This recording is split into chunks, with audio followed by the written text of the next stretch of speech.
Drawing the Head and Face, Part 3. In Part 2, I showed you how to put the eyes and nose and the mouth in the proper places on the structure or diagram of the face. In this video, I'm going to show you how to add the ears and the neck and the eyebrows, and also to adjust the shape of the face. So I'm going to do the shape of the face first.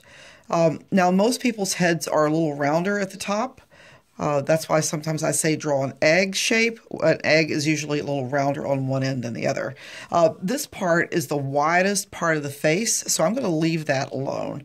But I'm going to just come up and make kind of like flat areas here, and then just round the head a little bit here.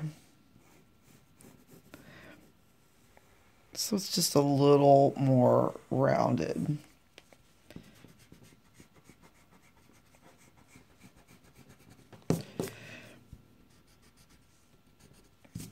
And then now below this right here, it's going to come in towards the nose a little bit. And then it's going to go out a little bit below that.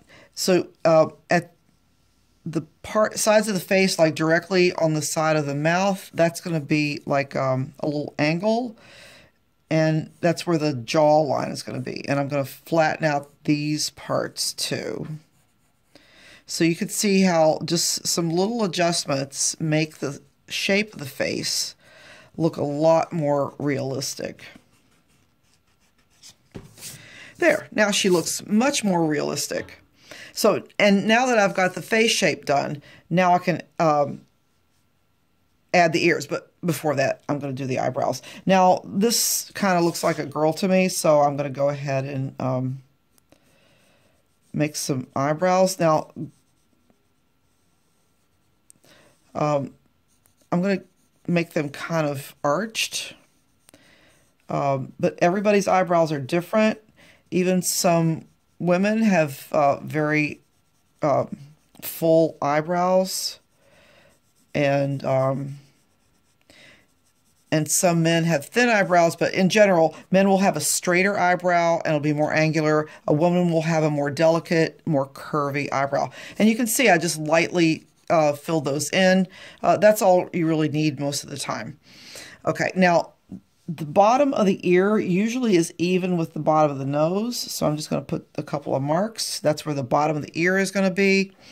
Now the top of the ear can be as high as the eyebrow, but that makes kind of a large ear, so I'm just going to make it a little smaller, maybe, but it's still above the eye.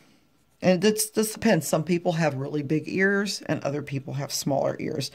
Now, because we're looking straight at a person, the ears tend to be relatively flat to the side of the head. So you don't want to draw, like a head with a great big ear sticking out. This is the way an ear looks when you look at the side of the head. We're looking at the front of the head, so the ear has to be more like this. And that's what I'm going to do right now. And you could keep it really simple. It could just be like one piece like that and then another piece like this. That's all I usually put for an ear when I'm looking straight ahead. But if your reference looks different, of course, you follow your reference. So there's the ears. Now, the last thing I'm going to show in this video is how to do the neck. And then next video, I'll spend some time on hair because there's so much variation with hair. I feel like the hair needs its own video. Now, one thing you want to remember with the neck is not to make a lollipop neck. This neck looks like it can't even hold up that head. So that's very weird looking. So for most people, the neck is going to come down just inside the jawline right here. Some people will have a thinner neck. Some people will have a thicker neck, like a wrestler or a football linebacker. They work out a lot, and their neck might even come down like right here. But most people, their neck comes in a little in from that. And now where to put the shoulders? Most shoulders start kind of sloping, even with the bottom of the neck. Some people have a longer neck, and it might start sloping a little below that. But I'm just going to start the neck kind of going out like about here. And that looks pretty natural. And don't make them too narrow. A lot of times kids will make them just really skinny little shoulders. Just follow your reference. Okay, so that's how you add ears, eyebrows, and the neck. And next time it'll be hair.